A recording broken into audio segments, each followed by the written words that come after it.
Without further ado, let me introduce you to our next keynote speaker. He is Dr. Phillip Towndrow.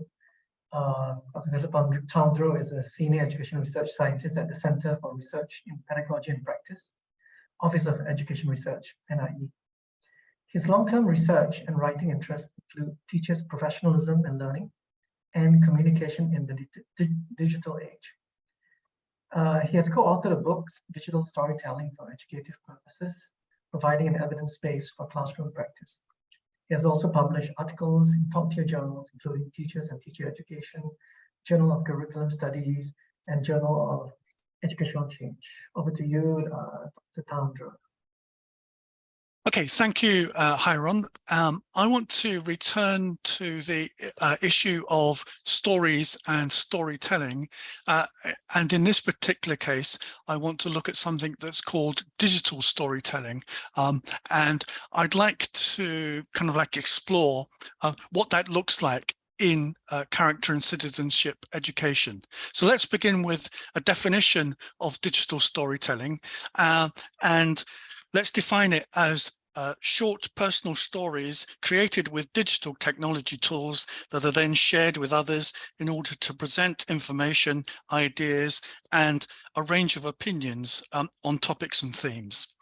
So digital storytelling then can involve the incorporation of these different types of media and modes of representations of knowledge, film clips, sounds, words, animations, music, and photos. They can all come together in various combinations to tell and make a digital story. Now, there are two things to note here from this definition and this diagram. The first is that these stories are personal stories. So the personalization in digital storytelling is really important, and it's a central issue in the stories that get made and told digitally. Secondly, if you look at all of these different modes of representation, of course, words are present sometimes in digital stories, but it's not only linguistic modes of representation that we see being present. So sounds, film clips, photos, music, and animations are non-linguistic modes of representation. And what digital stories do, in some senses, is to I've got to be careful here, but kind of like de-emphasized or de-privileged words and spoken words. So there's a lot more that can be shown as opposed to things that are just said or written. So I want to tell you a little bit about a research study that I was involved in several years ago. This is a completed funded research program in digital storytelling with a group of 13-year-old students and their teacher in a secondary school in Singapore. Now, the main purpose of the study was to promote student agency in story making and storytelling. We did this through personalization and confidence building. At the end of the first year of the data collection in this study, we organized a capstone digital storytelling task for the students, and this was called What Does Singapore Mean to Me? Now, our plan involved a couple of field trips to places of national interest in Singapore. So we went to Fort Canning Park, and also we visited the Singapore River. The idea there was to try to link the past to the present through direct experience for the students. Now, I'm going to share with you some just little bits from one of those stories that the students in the class made.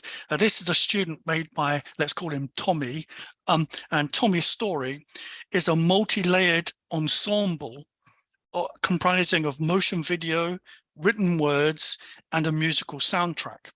Now, semiotically, the story is a first-person, chest-height depiction of life in Singapore, and it includes material from the Singapore River and other footage from Tommy's local neighborhood. Now, I can't show you the video because I don't have permission to do that, but I can show you some images from it, and I'll discuss those in a second.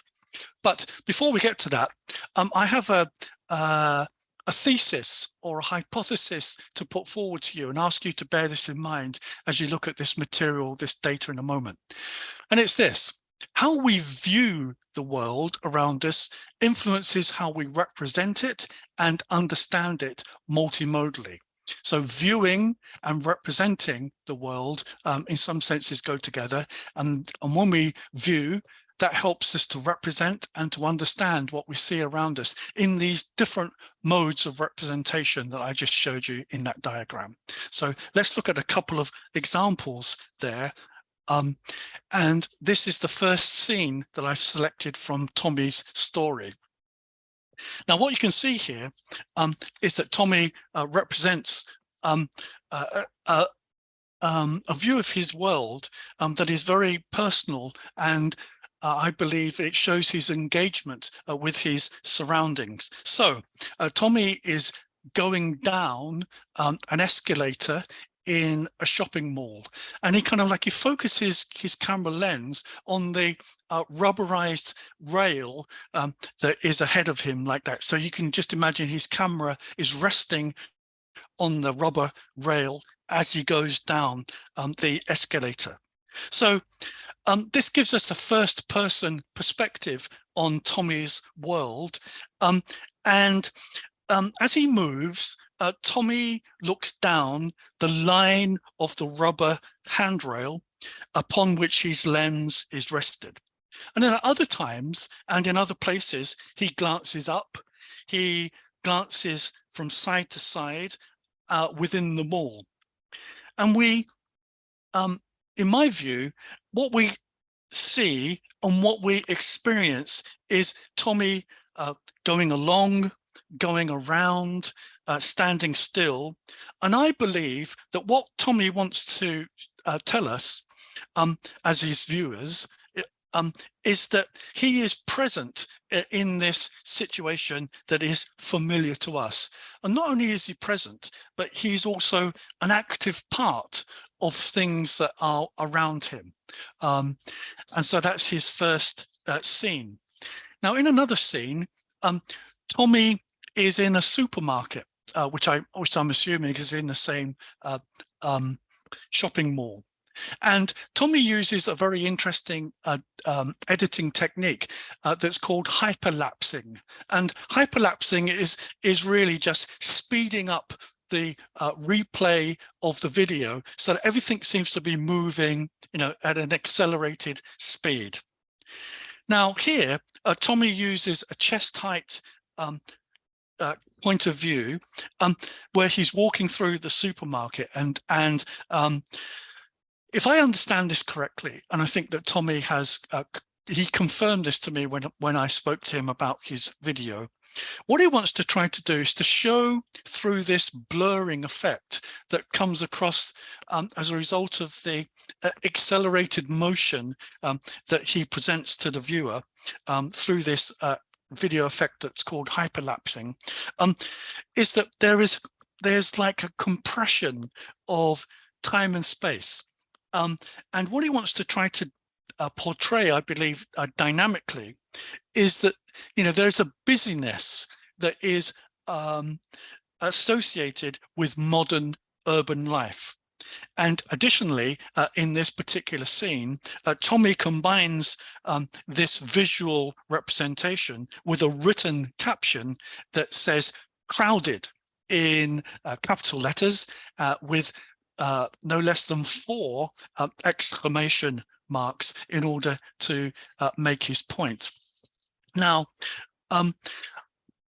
what I think Tommy's trying to do here is to, as I've said, is that these are familiar situations to us, but he wants to show that he's a part of it, and being a part of something is important. He sees this particular situation as one that represents crowdedness. And he wants to, I think, portray that sense of crowdedness and rushing through the accelerated motion. But he has a particular point of view on this that we can get to in the discussion a bit later on. Now, as a result of this kind of like looking at these stories, and Tommy's was only one of about 30 digital stories that I have, but these are just a couple of scenes from one of them. Here's what I think I've learnt about digital storytelling in the context of character and citizenship education. So here are three key findings that I'd like to just present to you that could form the basis of some further discussion. And some of this goes back to Suzanne's presentation earlier, and it might be worth trying to bear in mind some of the things that she said about stories, and also about some of the things that I've discovered about digital stories. The first one is this, is that digital stories and digital storytelling are not always linear. That means that they don't often travel in what we often believe a straight line. Sometimes the digital story can be, if you like, a wavy line. Things don't always sort of run from the beginning to the middle to the end. In a complex story, as Suzanne would put it, sometimes they're chronologically, things don't follow from beginning to middle to end. Sometimes a digital story can begin in the middle, or begin at the end and go back, or jump forwards and backwards to different points in time. And what digital stories do, if this is true, if digital stories can be non-linear and non-sequential, they don't always follow the familiar pattern of in ways in which, for example, a narrative might be taught and practiced in a school setting. Sometimes we have to accept that this linearity is not something that is always present in a digital story. If that's true, then the second point about digital storytelling is this, is that they're not always logical. In other words, P doesn't always lead to Q. One thing doesn't lead to another necessarily. And if that's the case, I suppose we would have to be open to the fact that if stories are non-linear, and if stories of this kind are non-logical, that doesn't necessarily mean that these kinds of stories are illogical. It's just that our standard way of looking at the logic of storytelling needs to be, I think, a little more open and flexible when it comes to looking at digital formats of stories.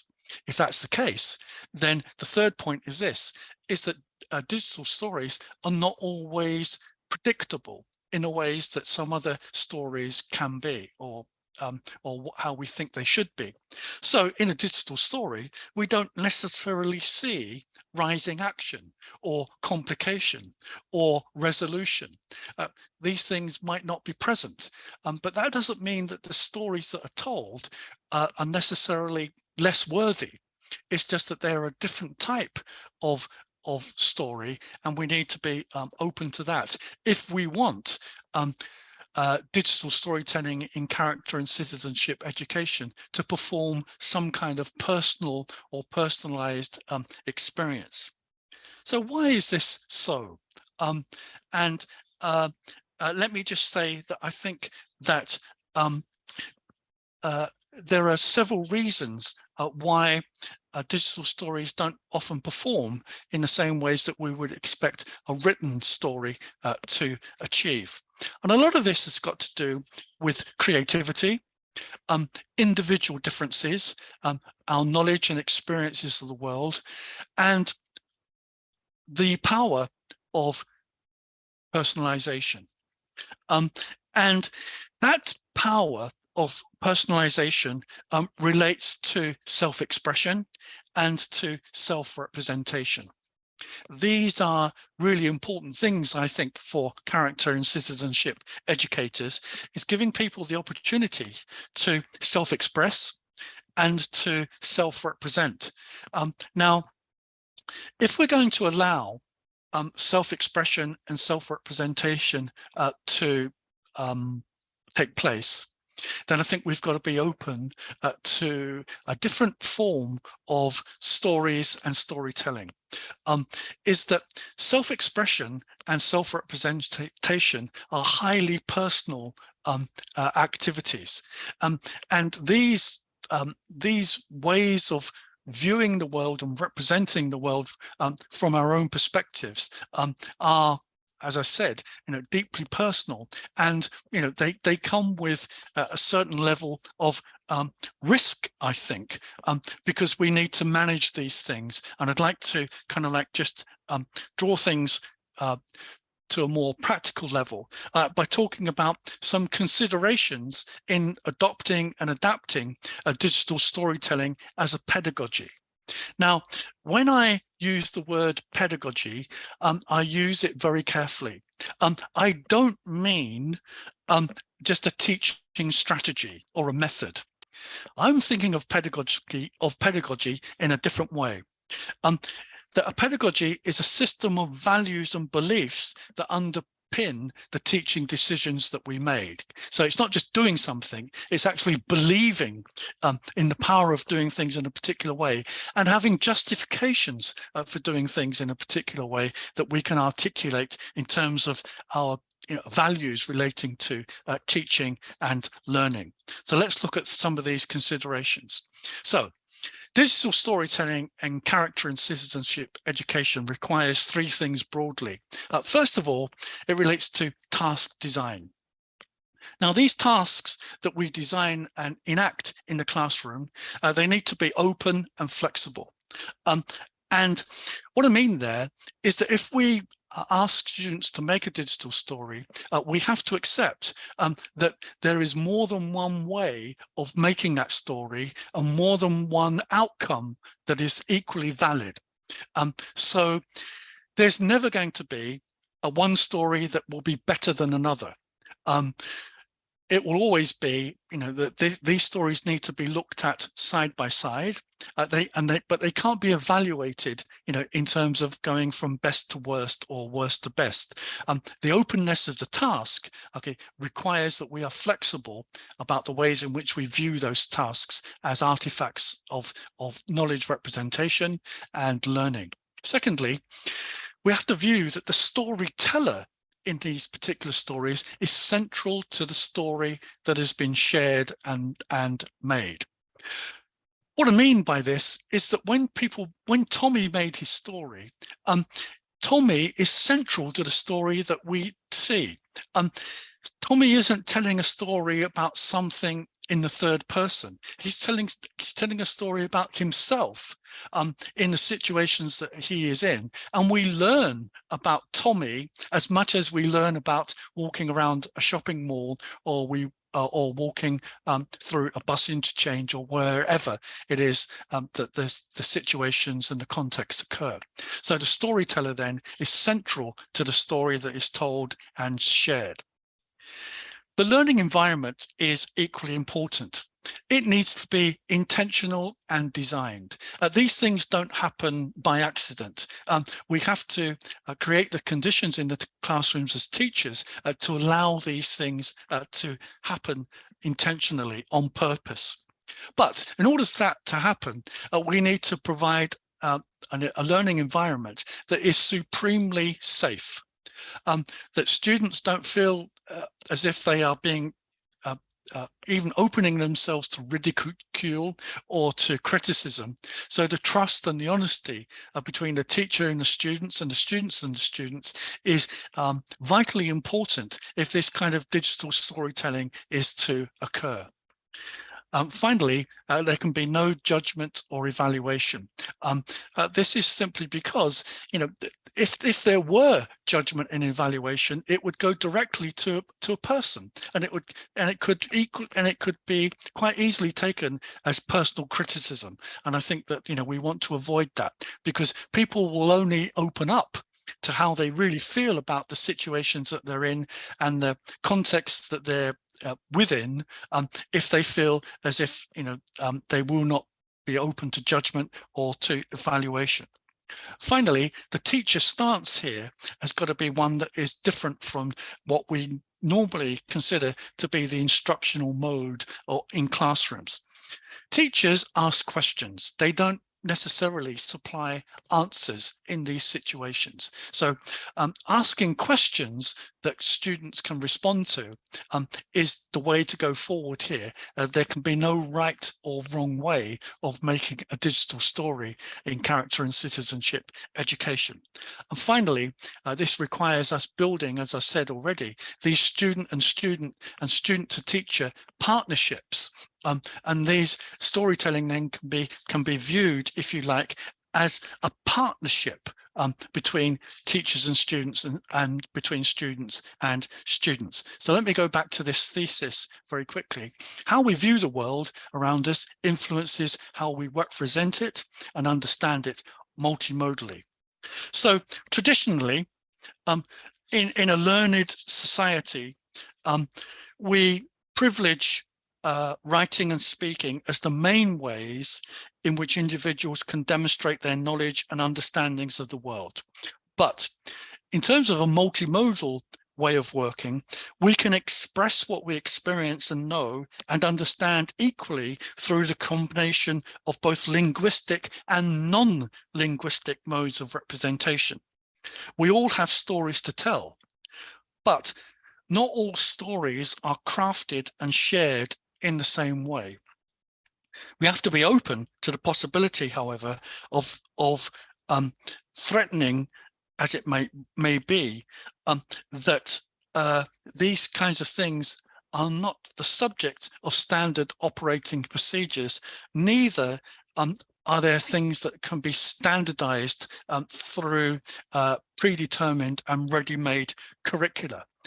If you want to go through this kind of process, I believe personally that those kinds of things have to be given up if we're going to have this openness and flexibility that is required for students to tell these individual stories. So finally, and hopefully I'm ahead of time here, is that based on this study, we published a book in last year called Digital Storytelling for Educative Purposes, providing an evidence base for classroom practice. And in this book, I detailed 10 case studies of student storytelling, including the teacher's own digital storytelling, where I tried to provide a basis for using digital storytelling as a pedagogy, and in this particular case, a pedagogy in curriculum in citizenship and character education. But I think that that could be extended more broadly to any subject area.